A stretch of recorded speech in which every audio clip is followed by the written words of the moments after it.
ஹே! கதை கேட்க நீங்க வந்துட்டீங்களா? கதை சொல்ல நானும் வந்துட்டேன். நம்ம ஆல்ரெடி பார்த்துட்டு இருக்க தாய் டிராமாவோட அடுத்த எபிசோட் தான் பார்க்க போறோம். வீடியோக்குள்ள போறதுக்கு முன்னாடி எப்பயும் சொல்றதா இப்பயும் சொல்றேன்.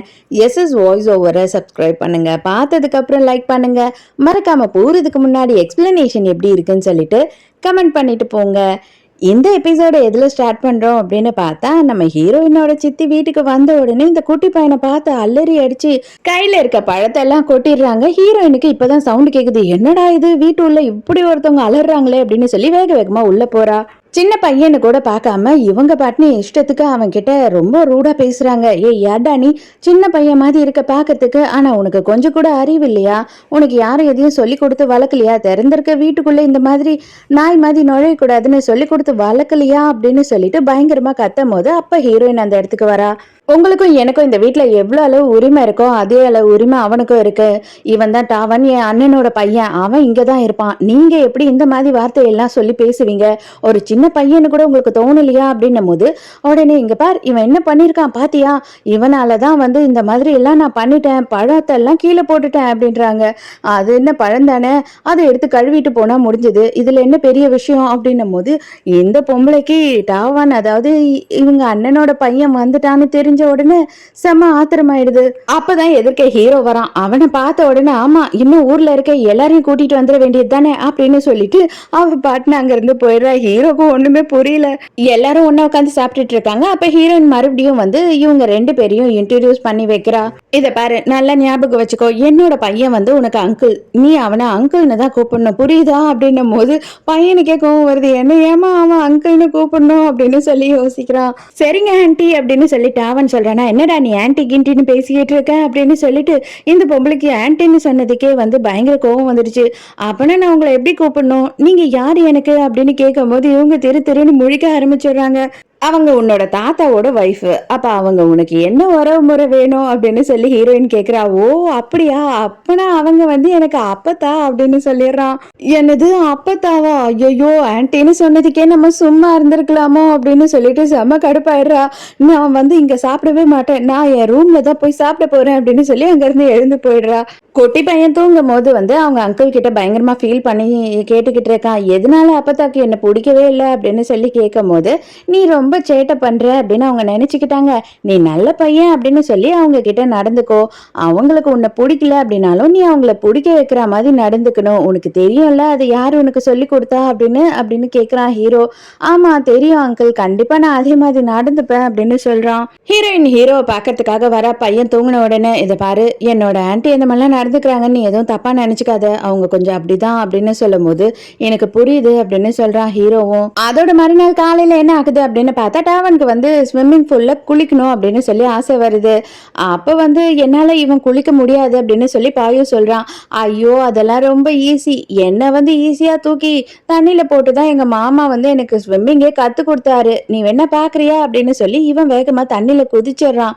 விளையாட்டுத்தனமா என்ன பண்றான் அப்படின்னு பார்த்தா, இவனோட கையை பிடிச்சும் தண்ணி உள்ள இழுத்து விட்டுறான். அவனுக்கு ஸ்விம்மிங் தெரியாது பாவம். நல்ல வேலையா அந்த டைமுக்கு இவனோட அம்மா அங்க வர போக, ஐயோ என் பிள்ளைய காப்பாத்துங்க காப்பாத்துங்கன்னு அவங்க கத்த ஆரம்பிக்கிறாங்க. அப்ப ஹீரோ வேக வேகமா ஓடி அவனை காப்பாத்துறான். எதுக்காகடா இப்படி பண்ண என் பிள்ளைய அப்படின்னு கேட்கும் போது டாவன் என்ன சொல்றானா, இல்ல அப்பதா நான் அவனுக்கு எப்படியாவது ஸ்விம்மிங் சொல்லி கொடுக்கலாம் அப்படின்னு நினைச்சுதான் இந்த மாதிரி பண்ணேன், என் மேல கோவப்படாதீங்க அப்படின்னு சொல்றான். ஆனா இந்த பொம்பளைக்கு எதுக்காக கோவம் வந்ததோ இல்லையோ, அப்பத்தானு வேற இவன் கூட்டுன்னு இருக்கான்னு சொல்லிட்டு காண்டாயிட்டு போட்டு அடி அடின்னு அடிச்சிடுறா. ஹீரோக்கே கொஞ்ச நேரம் ஒண்ணுமே புரியல, என்ன பண்றீங்க நீங்க அப்படின்னு சொல்லிட்டு அப்புறம் தான் ஹீரோவே தடுக்கிறான். அப்பதான் ஹீரோயின் அந்த இடத்துக்கு வரா. வந்த உடனேயே என்ன பண்ணிருக்கான்னு பாத்தியா, இந்நேரம் என் பிள்ளைய கொன்றுப்பான் இவன், இந்த மாதிரி இடக்கு நாட்டானுங்கெல்லாம் கூட்டிட்டு பங்களாக்குள்ள விட்டா இப்படி எல்லாம் தான் பண்ணுவானுங்க அப்படின்னு சொல்லிட்டு இவங்க பயங்கரமா கத்துறாங்க. அவ்வளவுதான் ஆன்டி, நான் வேணும்னு பண்ணல ஆன்டி அப்படின்னு டாவன் அழ ஆரம்பிச்சிடுறான். என்ன அடிச்சுட்டாங்க, அப்பதான் எனக்கு வலிக்குது அப்படின்னும் போது, எதுக்காக நீங்க அடிச்சீங்க, அவனும் சின்ன பையன் தானே, அவனுக்கு தெரியாம தான் இதை பண்ணிருப்பான், வேணும்னு போய் ஒரு குழந்தை இந்த மாதிரி பண்ணுமா அப்படின்னு சொல்லி இவ சண்டை போடுறா. உடனே ஹீரோ தான் என்ன சொல்றான் அப்படின்னா, தயவு செஞ்சு இந்த விஷயத்த இதுக்கு மேல யாருமே பேச வேணாம், எல்லாரும் உள்ள போங்க அப்படின்னு சொல்றான். உள்ளே கூட்டிட்டு போயிட்டு அப்பதான் என்ன பண்றாங்க அப்படின்னு பார்த்தா, இனிமே வந்துட்டு அந்த பையன் கூட அங்க இங்கன்னு போய் சுத்திக்கிட்டு இருந்த உன்னை என்ன பண்ணுவேன்னே தெரியல அப்படின்னும் போது, அம்மா அவன் கூட விளையாடணும்னு எனக்கும் ஆசையா இருக்குமா அப்படின்னு இவன் சொல்றான். ஆசை கிசெல்லாம் ஒண்ணும் கிடையாது, அவன் உனக்கு ஒண்ணுமே கிடையாது புரியுதா? அவன் உன்கிட்ட இருந்து எல்லாத்தையும் பறிச்சுக்கிறதுக்காக வந்திருக்கான். அவன் உன்னோட சொத்து அது மட்டும் இல்லாம உன்னோட டாய்ஸ் எல்லாத்தையும் அவன் திருடிக்க போறான் அப்படின்னு உடனே இவனுக்கே ஒண்ணுமே புரியல.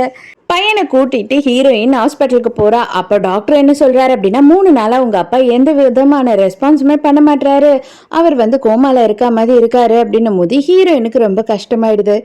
அவனை கூட்டிக்கிட்டு நேரா உள்ள போறா. உள்ள போன உடனே நீ பேசுனீன்னா வந்து தாத்தா கண்டிப்பா ரெஸ்பான்ஸ் பண்ணுவாரு அப்படின்னு சொல்லும் போது இவன் வந்து எல்லார்கிட்டயும் சொல்ற மாதிரி நான் டாவன் வந்துட்டேன் தாத்தா, எனக்கு 6 வயசு ஆச்சு அப்படின்னு சொல்லிட்டு அவன் கதையே சொல்ல ஆரம்பிக்கிறான்.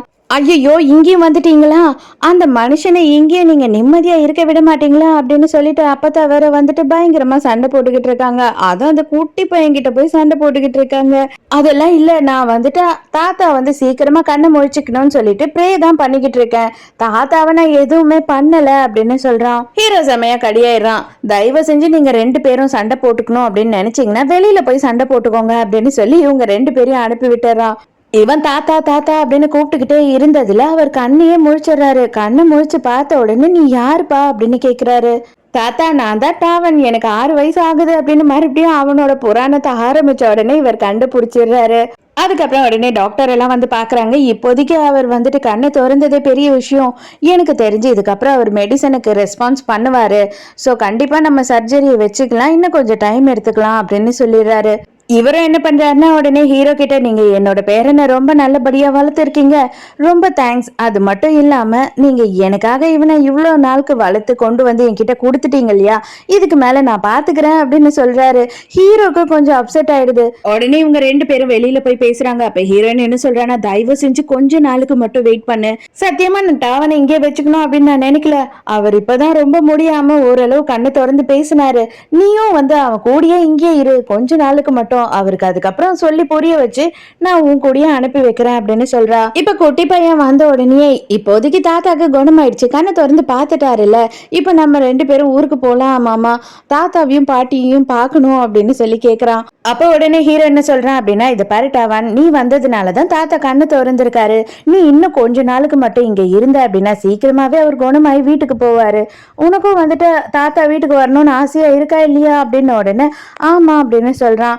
அப்ப இன்னும் கொஞ்ச நாள் நீயும் நானும் இங்கே இருப்போம் அப்படின்னு சொல்லி புரிய வைக்கிறான். நைட்டு இவங்க 3 பேருமே ஷாப்பிங் எல்லாம் போயிட்டு டின்னர் எல்லாம் முடிச்சிட்டு லேட்டா தான் வராங்க. அப்ப ஹீரோயின் என்ன சொல்றா அப்படின்னா, ரொம்ப தேங்க்ஸ், நான் கொஞ்சம் கூட எதிர்பார்க்கல நீ வந்துட்டு இதுக்கெல்லாம் ஒத்துக்குவேன்னு சொல்லி அப்படின்னும் போது, ஒருத்தவங்களுக்கு உடம்பு சரியில்லை அப்படின்றப்ப நான் வீராப்பு பண்ணி என்ன சாதிக்க போறேன் அப்படின்னு சொல்றான் ஹீரோ. நைட்டு ஹீரோயின் வந்துட்டு ரொம்ப லேட் ஆயும் தூங்காம உட்காந்துக்கிட்டு இருக்காளா. ஹீரோ வந்த உடனே என்ன யாரையுமே காணும், நீ ஏன் தூங்காம இங்க உட்காந்துக்கிட்டு இருக்க அப்படின்னு சொல்லி கேட்கும் போது, ஓ வீட்டுல யாரும் இல்ல, ஒன்னும் பிரச்சனை இல்லை, எனக்குமே தூக்கம் வரலாதான் உட்காந்துட்டு இருக்கேன் அப்படின்னு சொல்றா. ஓ அப்பனா இப்போ நீயும் நானும் மட்டும்தான் இங்க இருக்கோமா அப்படின்னு உடனே இவளுக்கு தண்ணி குடிச்சிட்டு இருந்தது பொறக்கையே ஏறிடுது. வேக வேகமா அங்க இருந்து கிச்சனுக்கு வந்துடுறா. இவன் என்ன நினைச்சு இப்படி சொல்லியிருப்பான், ஆமா இந்த தத்தி மாடுக்கு என்ன தோணிருக்கும், இந்த தத்தி மாடுக்கு ஒன்னும் தோணி இருக்காது, இது சாதாரணமா தான் பேசியிருக்கோம் அப்படின்னு சொல்லி அவளே மனசு சாந்தப்படுத்திக்கிறா. ஹீரோ இங்கேயும் அங்கேயும் எதுக்கு அலைஞ்சிக்கிட்டு இருக்க அப்படின்னு கேட்கும் போது, எனக்கு பசி எடுக்குது அப்படின்னு சொல்லி போய் சொல்றா. அப்போ வந்து ஹீரோ என்ன பண்றான் அப்படின்னா, நீ தான் வந்து மால்ல அவ்வளவு சாப்பிட்டியா, அப்பயும் உனக்கு பசிக்குதா அப்படின்னு கேட்கும் போது, ஆமாமா நான் நிறைய சாப்பிடுவேன் அப்படின்னு சொல்றா. சரி சரி விடு, நீ போய் உட்காரு, நானே உனக்கு சமைச்சு தரேன் அப்படின்னு சொல்றான் ஹீரோ. ஹீரோயினால கொஞ்சம் கூட சாப்பிடவே முடியல, போய் சொல்லிட்டுமே வேற வழி இல்லை அப்படின்னு சொல்லிட்டு கையை விட்டு தொண்டையில குத்தாத குறையா உள்ள தள்ளிக்கிட்டு இருக்கா. தூங்க போற நேரத்துக்கு இவளுக்கு வயிறு பிடிச்சிக்கிது, பயங்கரமா வந்து வயிறு வலிக்க ஆரம்பிச்சிருது. என்ன ஆச்சு உனக்கு அப்படின்னு கேட்கும் போது, தெரியல, நான் கொஞ்சம் அதிகமா சாப்பிட்டேன் போல, அதனால எனக்கு வந்து டைஜஷன் ஆகாம ரொம்ப முடியல அப்படின்னு சொல்லிட்டு ரொம்ப ஃபீல் பண்றா. ஹீரோ உடனே கவலைப்படாத, நான் உன்னை தூக்கிட்டு போறேன் அப்படின்னு சொல்லிட்டு அழகா அப்படியே அல்லேக்கா ஹீரோயினை தூக்கிடுறான். இவளை கொண்டு வந்து பெட்ல படுக்க வச்சுட்டு இதோ வர இரு அப்படின்னு சொல்லிட்டு அவன் வெளியில போறான். அதுக்கப்புறம் ஹாட் வாட்டர்ல லெமன் எல்லாம் போட்டு எடுத்துட்டு வந்து கொடுக்குறான். இதை குடி, கண்டிப்பா சரியாயிடும், அது மட்டும் இல்லாம எனக்கு அக்கு பஞ்சர் தெரியும், நான் வேணா வந்து உனக்கு ட்ரை பண்ணட்டுமா அப்படின்னு கேட்கும் போது ஹீரோயினும் ஓகேன்னு சொல்றா. அதுக்கப்புறம் ஹீரோயினை 2 காலையும் பிடிச்சி உட்கார வச்சுட்டு நல்லா குனி அப்படின்னு சொல்றான். ஹீரோயின் குனிய ட்ரை பண்றா, அவளால முடியல. ஹீரோ உடனே கவலைப்படாத, நானே உன்னை ஸ்லோவா புஷ் பண்றேன், நீயும் அதுக்கேத்த மாதிரி பிளெக்சிபிளா வலை அப்படின்னு சொல்றான். உடனே ஹீரோவும் பின்னாடி இருந்து ஹீரோயினை பெண்ட் ஆக்குறானா, ஹீரோ அவளை ஃபுல்லாவே பெண்ட் ஆக்கிடுறான். இவளுக்கு கேஸ் வேற ரிலீஸ் ஆயிடுதா. அவ்வளவுதான், 2 பேருக்கும் என்ன பண்றதுன்னு தெரியல. ஹீரோ சைலண்டா எழுந்து அங்கிருந்து போயிடுறான். ஹீரோயினுக்கா எழுந்து மூஞ்ச கூட காட்ட மாட்டேன்டா அப்படின்னு சொல்லி படுத்துக்கிட்டே இருக்கா. ஐயோ கடவுளே, இவனை இம்ப்ரெஸ் பண்ண ட்ரை பண்ணலாம் அப்படின்னு பார்த்தா என்னோட கரகம் ஏன் இப்படி இருக்கு, என் மான மரியாதைலாம் போச்சு அப்படின்னு பயங்கரமா ஃபீல் பண்ணிக்கிட்டு இருக்கா. வெளியில போன ஹீரோ பயங்கரமா சிரிக்க ஆரம்பிச்சிடறான். ஹீரோயின் மறுநாள் காலையில அவசர அவசரமா ஹீரோ எழுந்துக்கிறதுக்குள்ளேயே வீட்டை விட்டு கிளம்பிடணும், அவன் மூஞ்சைய பார்க்க கூடாது அப்படின்னு சொல்லி எஸ்கேப் ஆகி ஓடுறா. நேரா எங்கடா போறா அப்படின்னு பார்த்தா அவளோட ஃப்ரெண்டை பாக்குறதுக்காக தான் போறா. ஐயோ எனக்கு மானம் போச்சு, மரியாதை போச்சு, எல்லாமே போச்சுடி. அதுவும் யாரை எனக்கு பிடிக்குமோ அவன் எதிர்க்க போய் எனக்கு இவ்வளவு அசிங்கம் நடக்கணுமா அப்படின்னு சொல்லி எல்லாத்தையும் சொல்லி புலம்புறா. அதே நேரத்துக்கு ஹீரோவும் குட்டி பையனும் என்ன பண்றாங்க அப்படின்னு பார்த்தா ஹாஸ்பிட்டலுக்கு போறாங்க. பார்த்தா ஹீரோயின் ஹாஸ்பிட்டலுக்கு வராம வெளியில போயிருக்கா. இன்னைக்கு பூராவும் அவங்களுக்கு மீட்டிங் இருக்கு, பிஸியா இருக்காங்கன்னு சொல்லிட்டாங்க அப்படின்னு டிரைவர் சொல்றாரு. தாத்தாவை பாக்கிறதுக்காக ரூம்க்கு வந்துடுறாங்க. ரூம்க்கு வந்தா எக்கச்சக்கமா டாய்ஸை வாங்கி வச்சு எல்லாமே உனக்கு தான் அப்படின்னு சொல்றாரு. அதை கேட்ட உடனே அப்பதான் செம டென்ஷன் ஆயிடுறாங்க. அது எப்படி நீங்க எல்லாமே அவனுக்கு தருவீங்க அப்படின்னும் போது உடனே பாயு என்ன சொல்றான்னா, என்கிட்ட தான் நிறைய இருக்கு இல்லம்மா, அதனால ஒன்றும் பிரச்சனை இல்லை அப்படின்னு சொல்றான்.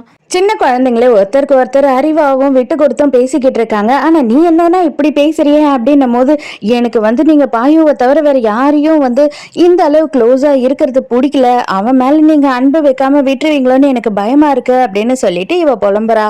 அவன் என்ன பண்ணனா, அப்பதான் நம்ம 2 பேரும் விளையாடலாமா அப்படின்னு சொல்லி கேட்கறான். அதை ஏன்டா என்ன பார்த்து இந்த கேள்வி கேட்கிற அப்படின்னும் போது, ஆமா உங்களுக்கு தான் என்ன பிடிக்கல, நான் உங்க மேல பாசமா நடந்துகிட்ட பதிலுக்கு நீங்களும் என்கிட்ட பாசமா நடந்துப்பீங்க இல்லையா, அதனாலதான் உங்ககிட்ட நான் சொல்றேன் அப்படின்னு சொல்லும் போது இவ மூஞ்சி திருப்பிக்கிட்டு நிக்கிறா. அவருக்கு இங்க தாத்தாக்கு சிரிப்பே வந்துடுது. பாரு, பச்சை குழந்தைக்கு கூட நீ அவனை வெறுக்கிற, அவன்கிட்ட நீ வந்து மோசமா நடந்துக்கிற, இருந்தாலும் திருப்பி உன்கிட்ட பாசத்தை தான் காட்டணும்னு தெரியுது, ஆனா அது உனக்கு தெரியலையே அப்படின்னு சொல்றாரு. டிரைவர் வந்து என்ன சொல்றாரு அப்படின்னா, என்னோட ஒய்ஃபுக்கு வந்து இன்னைக்கு டெலிவரிக்கு ஹாஸ்பிட்டல் அட்மிட் பண்ணிருக்காங்களாம், இப்பதான் எனக்கு போன் வந்தது, நான் போகணும், பட் ஆனா மேடம் எப்படி பிக்கப் பண்றதுன்னு தெரியல சார் அப்படின்னும் போது ஹீரோ என்ன சொல்றானா, நீங்க போங்க ஒன்னும் பிரச்சனை இல்லை, நான் கார் எடுத்துட்டு போய் ஹீரோயினை பிக்கப் பண்ணிக்கிறேன் அப்படின்னு சொல்றான். ஹீரோயினும் ஃப்ரெண்டோட காஃபி ஷாப்க்கு வெளியிலேயே நின்று ரொம்ப நேரமா வெயிட் பண்ணிட்டு இருக்கா. பார்த்தா வந்து காரே வரல, என்னதான் நடக்குது, இவர் எங்க தான் போனாரு டிரைவர்னு யோசிச்சுட்டே இருக்கா. டிரைவர் வந்து அவர் இருக்க பிஸில போனை வேற அட்டென்ட் பண்ண மாட்டாரு. அந்த டைம்க்கு டாக்ஸியை நிறுத்தத்துக்காக நடு ரோட்டுக்கு போற ஹீரோயின் இந்த சைடு பைக் வர்றதையே கவனிக்கல. அவன் வேற வேகமா வந்துடுறானா. கரெக்டா அந்த டைம்க்கு ஹீரோ வந்து ஹீரோயினை கையை பிடிச்சி இழுக்கிறான். ஹீரோ பிடிச்சி ஹீரோயினை திட்டுறான். உனக்கு ரோட்ல நடக்க கூட தெரியாதா, என்ன நீ பண்ணிக்கிட்டு இருக்க அப்படின்னு சொல்லும் போது டிரைவர் எங்க அப்படின்னு கேட்கும் போது இப்பதான் இவன் எல்லா விஷயத்தையும் சொல்றான். ஹீரோயின் ஆபீஸ்க்கு டைம் ஆயிடுச்சுன்ற பேர்ல சும்மா அடிச்சு ஓட்டிட்டு போறா. ஹீரோவாலே உட்கார முடியல. ஐயோ இவ என்னடா இப்படி ஓட்டுறா, நம்ம ஜெனரல் உடச்சுக்கிட்டு வெளியில போயிடுமோ அப்படின்னு சொல்லிட்டு பயப்பட ஆரம்பிச்சாரான் ஹீரோ. இதுல செக்ரட்டரிக்கு போன் பண்ணி இன்ஸ்ட்ரக்ஷன் வேற கொடுத்துக்கிட்டே இருக்கால போன்ல. ஹீரோ கடுப்பாயிரா. ஏய் தயவு செஞ்சு போனை வச்சுட்டு வண்டியை ஓட்டுறி ரோட பாருடி அப்படின்னு கத்திக்கிட்டு இருக்கான். அதெல்லாம் ஒண்ணும் இல்ல, பிரச்சனையே இல்ல, நீ கவலைப்படாத, நான் பாத்துக்கிறேன் அப்படின்னு சொல்றா. ஏய் எதற்கு பாருடி அப்படின்னு கத்திக்கிட்டே இருக்கான். காரை விட்டு இறங்கின உடனே ஹீரோ என்ன சொல்றானா, இது பாரு, இன்னைக்கு வந்துட்டு நீ எங்க போனாலும் நானே வந்து வண்டி ஓட்டிட்டு வரேன், நீ வண்டி ஓட்டுறது விதம் கொஞ்சம் கூட சரியில்லை, போனை பேசுற, ரோட பார்க்க மாட்டேற அப்படி இப்படின்னு கத்துறான். அதெல்லாம் ஓகே, உனக்கு எப்படி ரூட்டே தெரியாது அப்படின்னு சொல்லும் போது, ரூட் தெரியலனா என்ன, அதான் நீ இருக்கல, நீ ரூட்டை சொல்லு, நானே வண்டி ஓட்டுறேன் அப்படின்னு சொல்றான். அப்ப நீ என்னை பத்தி ரொம்ப கவலைப்படுறியோ, என் மேல உனக்கு ரொம்ப அக்கறை இருக்கா அப்படின்னு சொல்லி ஹீரோயின் கேட்கும் போது, ஆமா உன் மேல அக்கறை இருக்குதான், நான் இல்லைன்னு சொல்லலையே, அதே நேரத்துக்கு ரோட்ல போற மத்தவங்க மேல எனக்கு அக்கறை இருக்கு, நீ யார் மேலனா ஆக்சிடென்ட் பண்ணி அவங்களுக்கும் எதுனா ஆயிடுச்சுன்னா அப்படின்னு சொல்றான். இப்பதான் இந்த மேனேஜர் வேட் இருக்கான் இல்லையா, அதாவது சித்திக்காரியோட தம்பி, அவன் ஃபுல்லா குடிச்சிட்டு ஆபீஸ்க்கு போகாம மட்டையாய் கிடக்குறான். அக்கா காரி இப்பதான் போன் பண்றா, டே எங்கடா இருக்க, ஹீரோயின் இந்த மாதிரி வந்துட்டா, நீ இன்னும் ஆபீஸ்க்கு போகவே இல்லையா, நீ அங்க என்னென்ன சொதப்பல் பண்ணிருக்கியோ அது எல்லாத்தையும் அவ பாத்துட்டா, நீ போகிறதுக்கு முன்னாடி கண்டிப்பா உன்னை வேலையை விட்டு எடுத்துருவா, மரியாதையா எழுந்து கிளம்பு அப்படின்னு சொல்றாங்க. அடியே அதை சீக்கிரம் கொஞ்சம் சொல்லி தொலைய கூடாதா அப்படின்னு சொல்லி இவன் கத்திட்டு வேக வேகமா போறான். அங்க போனாதான் தெரியுது ஹீரோயின் வந்து இவன் பண்ணி வச்ச எல்லா சொதப்பலையும் பாத்துட்டு இருக்கா. ஹீரோயின் கேள்வி கேட்க ஆரம்பிக்கிறா. இவனுக்கு பதில் சொல்லவே முடியல, திணறான். ஆக்சுவலா வந்து இவங்க ஒரு ஈவெண்ட் பண்ண போறாங்க. அந்த ஈவெண்ட்டுக்கு எப்பயுமே வந்து இன்டீரியர் டிசைனிங் பண்றது அதெல்லாம் வந்து ஒரே கான்ட்ராக்டருக்கு தான் கொடுப்பாங்க. இப்ப இவன் மேல ஒருத்திக்கு கொடுத்து சைன் பண்ணியிருக்கான். நீங்க எதுக்காக இந்த புது பொண்ணுக்கு இந்த கான்ட்ராக்டை கொடுத்தீங்க அப்படின்னு கேட்கும் போது, இல்ல பழைய கான்ட்ராக்டர் வந்துட்டு புதுசா எதுவுமே ஒரு இன்டீரியர் டிசைன்லாம் பண்ண மாதிரி தெரியல. அதனால தான் இவங்க ரொம்ப யங்காவும் ரொம்ப ஆக்டிவாவும் ஸ்போர்ட்டிவாவும் இருந்தாங்களா, அதனால இவங்களுக்கு கொடுத்தேன் அப்படின்னு சொல்லி சமாளிக்கிறான். எனக்கு இதுல ஒரு டிசைனும் பிடிக்கல, அது மட்டும் இல்லாம இதுல காஸ்டும் ரொம்ப அதிகமா இருக்கு. நான் இன்னைக்கு ஈவினிங் வந்து நேர்ல பார்த்துட்டு அதுக்கப்புறமா டிசைட் பண்றேன் அப்படின்னு சொல்லிடுறா. இப்பதான் சீமான்னு சொல்லிட்டு நமக்கு புதுசா ஒரு பொண்ணை இன்ட்ரடியூஸ் பண்றாங்க. இவ யாரு அப்படின்னு பார்த்தா, இப்போ இவன் பேசிக்கிட்டு இருந்தான்ல வேட்டு, அந்த பொண்ணு தான் இவ தான் அந்த ஈவெண்ட்டை ஆர்கனைஸ் பண்ணலாம் அப்படின்னு பிளான் பண்ணியிருந்தா. இன்னைக்கு ஈவினிங் வர அவ தான் டிசைட் பண்ணுவா உன்னோட கான்ட்ராக்ட் இருக்கா இல்லையான்னு சொல்லிட்டு அப்படின்னு சொல்லும் போது இவளுக்கு செம்ம கடுப்பாகுது. அதே நேரத்துக்கு வேட் என்ன பண்றான் அப்படின்னு பார்த்தா, பார்க்கிங்ல போயிட்டு அங்க இருக்க டஸ்ட்பின் எல்லாம் உதச்சிக்கிட்டு இருக்கான். ஹீரோயினோட பேரு சொல்லி கத்தி கத்தி இதை எல்லாத்தையும் ஹீரோ பாத்துறான். வேட் நேர்லயே போய் சீமாவை பாக்குறான். பார்த்த உடனே அவன் என்ன சொல்றானா, கவலைப்படாத டார்லிங், எப்படியாவது வந்துட்டு அந்த கான்ட்ராக்ட் உனக்கே கிடைக்கிற மாதிரி பண்றேன். ஆனா நான் பண்ணேன் அப்படின்னா நீ எனக்கு என்ன பண்ணுவ அப்படின்னு சொல்லிட்டு அவளோட காலில் கை வைக்கிறான். ஃபர்ஸ்ட் நீ பண்ணுடா, அதுக்கப்புறமா மத்ததெல்லாம் பார்க்கலாம் அப்படின்னு சொல்லி கையை எடுத்து விட்டுறா. ஹீரோ பாக்குறான். காலையில இருந்து ஹீரோயின் வந்துட்டு கொஞ்சம் கூட சாப்பிடாம அவ பாட்டு வேலை பார்த்துக்கிட்டே இருக்கா. அதனால சொல்லாம கொல்லாம நேரா வண்டியை வந்து ஒரு ரெஸ்டாரண்ட்டுக்கு எடுத்துட்டு வந்துடுறான். இதை பாரு, நீ இப்ப சாப்பிட்டீங்கன்னா தான் நம்ம இங்க இருந்து கிளம்ப போறோம் அப்படின்னு சொல்லி ஃபுட்டையும் ஆர்டர் பண்ணிடுறான். ஹாஸ்பிட்டல்ல இருந்து இவங்க 3 பேரும் வந்துட்டு வீட்டுக்கு ரிட்டர்ன் போயிட்டு இருக்காங்க. அப்ப டாவன் ஐயோ அப்பதான் எனக்கு ஒண்ணுக்கு வருதுன்னு கத்துறான். டே வீடு கிட்ட வந்துருச்சு, கம்முன்னு இரு அப்படின்னு சொல்லி கத்தும் போது, ஐயோ என்னால முடியல, என்னால கண்ட்ரோல் பண்ண முடியல அப்படின்னு சொல்றான். கார்ல மவனை போய் வச்சா உன்னை என்ன பண்ணுவனே தெரியாது, இது என்னோட கார் அப்படின்னு கத்துறா. அப்பனா அந்த ஜன்னல கொஞ்சமா தோறங்க, அப்பதான் நான் அப்படியே போயிடுறேன் அப்படின்னு சொல்றான். ஐயோ இவன் கூட எனக்கு ரோதனையா போச்சு, தயவு செஞ்சு போய் கம்முன்னு உட்கார்றா, கொஞ்ச நேரம் பொறுத்துக்கோடா அப்படின்னு சொல்றா. ஐயோ காலில் எதுனா மெரிச்சுக்கிட்டு வந்துட்டோமா, என்ன ஆச்சு, ஏன் திடீர்னு இவ்வளோ நாத்தம் அடிக்குது அப்படின்னு சொல்லி பார்க்கும் போது அப்பதான் டாவன் சொல்றான், அப்பதான் என்னால கண்ட்ரோல் பண்ண முடியல, நான் தான் போயிட்டேன் அப்படின்னு சொல்றான். டே இப்படி எல்லாம் யாருன்னா பண்ணுவாங்களாடா, என்னோட காரோட விலை என்னன்னு தெரியுமா அப்படின்னு சொல்லிட்டு வீட்டுக்கு போன உடனே அவன் மேல ஃபுல்லா நைட் அதுமா தண்ணி அடிச்சு விட்டுக்கிட்டு இருக்கு. அப்பவும் அந்த பையன் என்னால கண்ட்ரோல் பண்ணவே முடியல. அப்பதான் நான் என்ன பண்றது, எனக்கு ரொம்ப அர்ஜென்ட்டா வந்துருச்சு, அதனாலதான் தெரியாம போயிட்டேன் அப்படின்னு சொல்லி மன்னிப்பு கேட்கிறான். இருந்தாலும் நீங்க ரொம்ப நல்லவங்க அப்பதான், நான் வந்து ஒண்ணுக்கு போனதுக்கு நீங்க எனக்கு கழுவி விடுறீங்க பாத்தீங்களா, நீங்க சான்ஸே இல்லை, நீங்க ரொம்ப சூப்பர் அப்படின்னு சொல்லிட்டு தேங்க்ஸ் சொல்றான். அவளுக்கே ஒரு மாதிரி ஆயிடுது. நைட்டு ஹீரோயின் வந்து அந்த ஈவெண்ட் நடக்க போற இடத்துக்கு போறா. அப்பதான் வந்து சீமாவை பாக்குறா. சீமாவை அவனை இன்ட்ரடியூஸ் பண்ணி வைக்கிறான். நான் டிசைன்ஸ் எல்லாத்தையும் மாத்திட்டேன் மேடம், நீங்க பாருங்க, உங்களுக்கு மட்டும் இது பிடிக்கல அப்படின்னா இன்னைக்கு இப்பவே இதை நான் கிழிச்சு போட்டு போயிட்டே இருந்துருவேன் அப்படின்னு சொல்றா. வாங்கி பார்த்துட்டு ஹீரோயின், அப்பனா இப்பவே நீங்க இதை கிழிச்சு போட்டுடலாம், ஏன் அப்படின்னா ஒண்ணுமே ஒன்னுத்துக்கும் உதவல, ரொம்ப கேவலமான டிசைனா இருக்கு, ஒன்னோட ஒண்ணு பெட்டரா இருக்கணும், போக போக நாங்க லாஸ்ட் டைம் பண்ண டிசைனை விடவும் இந்த இன்டீரியர் டிசைன் ரொம்ப கேவலமா இருக்கு அப்படின்னு சொல்லி சீமாக்கு செம்ம டென்ஷன் ஆயிடுது. ரொம்ப நேரம் ஆகி ஹீரோயின் வரவே இல்லையே அப்படின்னு சொல்லிட்டு ஹீரோ இப்பதான் உள்ள வரான். அந்த டைமுக்கு கரெக்டா சீமா கிராஸ் பண்ணி போறா. 2 பேரும் ஒருத்தர் பார்க்கல. மேபி இவ தான் வந்து நம்ம ஹீரோவோட கேர்ள் ஃப்ரெண்டா இருப்பாளோ. இங்க வேட் என்ன பண்றான் அப்படின்னு பார்த்தா ஹீரோயினை கன்வின்ஸ் பண்ண ட்ரை பண்ணிக்கிட்டு இருக்கான். ப்ளீஸ் மேடம் ஏதாவது பண்ணுங்க, பாவம் அந்த பொண்ணு அப்படின்னும் போது, உண்மையாவே அவளுக்கு நீ பாவம் பார்த்து தான் ஹெல்ப் பண்ணணும்னு நினைக்கிறியா அப்படின்னு ஹீரோயின் கேட்கிறா. அவன் சைலண்டா இருக்கான். உன்னை பத்தி எனக்கு நல்லாவே தெரியும், நான் எங்க அப்பா கிட்ட இந்த விஷயத்தெல்லாம் சொல்றதுக்கு முன்னாடி நீ எல்லாத்தையும் பழைய மாதிரி சரி பண்ணிடு அப்படின்னு சொல்றா. ஹீரோயினுக்கு போன் வந்துடுது. அவ போன் பேசிக்கிட்டே இருக்கா. இவன் என்ன பண்றான்னா காண்டா அங்க இருந்து கிளம்பி போறான். அந்த டைம்க்கு பார்த்தா ஹீரோயினுக்கு தலைக்கு மேல வந்து ஒரு லைட் கட்டி வச்சிருக்காங்க. அந்த கயிறு வந்து லூஸ் ஆயிட்டே வருது. நல்ல வேலையா ஹீரோ வந்து காப்பாத்திடுறான். ஹீரோ காப்பாத்தின உடனே, என்ன நீ பண்ணிக்கிட்டு இருக்க, இன்னைக்கு மட்டுமே உன்னை 2 வாட்டி நான் காப்பாத்திட்டேன், எதுக்காக உனக்கு இவ்வளோ ரிஸ்க் இருக்கு அப்படின்னு சொல்லி கேட்கும் போது அப்ப ஹீரோயின் என்ன சொல்றா அப்படின்னா, அப்பனா நீ என் கூடியே இருந்துற, நீ அப்ப ஒரு வாட்டி என்ன பத்திரமா பாத்துக்கலாம், என்ன நீ காப்பாத்தலாம்ல அப்படின்னு சொல்றா. அதோட மறுநாள் காலையில காட்டுறாங்க. ஹீரோவும் ஹீரோயினும் 2 பேருமே இந்த இடத்துக்கு வராங்க. வந்த உடனே அந்த சிசிடிவி கேமரா ஃபுட்டேஜ் எல்லாம் வேணும்னு கேக்குறாங்க. அப்ப அந்த ஆள் என்ன சொல்றான் அப்படின்னா, என்னன்னு தெரியல மேடம், எப்படி போச்சுன்னு தெரியல, லாஸ்ட் நைட் இது எல்லா ஃபுட்டேஜுமே வந்து யாரோ திருடிட்டாங்களா இல்ல டெலீட் பண்ணிட்டாங்களான்னு தெரியல அப்படின்னு சொல்றான். ஹீரோயினை பார்க்கறதுக்காக ஃப்ரெண்டே வீட்டுக்கு வந்திருக்கா. எல்லா விஷயத்தையும் ஹீரோயின் சொல்லி ஃபீல் பண்ணிக்கிட்டு இருக்கா. அப்ப என்ன ஆகுது அப்படின்னு பார்த்தா ரொம்ப ஹீரோயினோட ஃப்ரெண்டு ஃபீல் பண்ணிக்கிட்டு இருக்காளா. அப்ப ஹீரோ வந்து கிராஸ் பண்ணி போறான் அந்த இடத்துல. அதுதான் ஹீரோன்னு தெரிஞ்ச உடனே ஃப்ரெண்டுக்காரி வேக வேகமா வந்து நீச்சல் குளத்தாண்ட நின்னுறா. நான் இவனை ஃபுல்லா இப்ப பார்த்துதான் ஆகணும் அப்படின்னும் போது, அடி பாவி ஏண்டி இப்படி அசிங்கப்படுத்துற அப்படின்னு ஹீரோயின் திட்டுறா. நீ அசிங்கப்பட்டாலும் எனக்கு கவலை இல்ல, நீ ஆல்ரெடி அசிங்கப்பட்டவ தானே அப்படின்னு சொல்லிட்டு இங்கே நின்னுட்டு இருக்கா. ஹீரோவும் குளிச்சு முடிச்சிட்டு எழுந்து வரானா. வந்த உடனே ஐயோ அவன் ஆம்ச பாருடி, அவன் இப்படி இருக்கான் அப்படி இருக்கான் அப்படின்னு சொல்லிட்டு ஃப்ரெண்டுக்காரி புலம்ப ஆரம்பிச்சிடறா. ஹீரோயினை காட்டிலும் ஹீரோயினோட ஃப்ரெண்டு தான் இப்போ வழிஞ்சுக்கிட்டே நின்னுக்கிட்டு இருக்கா. ஹீரோ வந்து என்ன நடக்குது அப்படின்னு தெரியாம முழிச்சு பார்த்துக்கிட்டு இருக்கான். ஸோ இதோடய இந்த எபிசோட் முடியுது. இந்த எபிசோட் உங்களுக்கு பிடிச்சிருக்கா, என்னோட எக்ஸ்பிளனேஷன் பிடிச்சிருக்கான்னு சொல்லிட்டு மறக்காம எனக்கு கமெண்ட்ல சொல்லுங்க. நாளைக்கும் மறக்காம கதை கேட்க வந்துருங்க. நானும் மறக்காம கதை சொல்ல வந்துடுறேன். பாய்.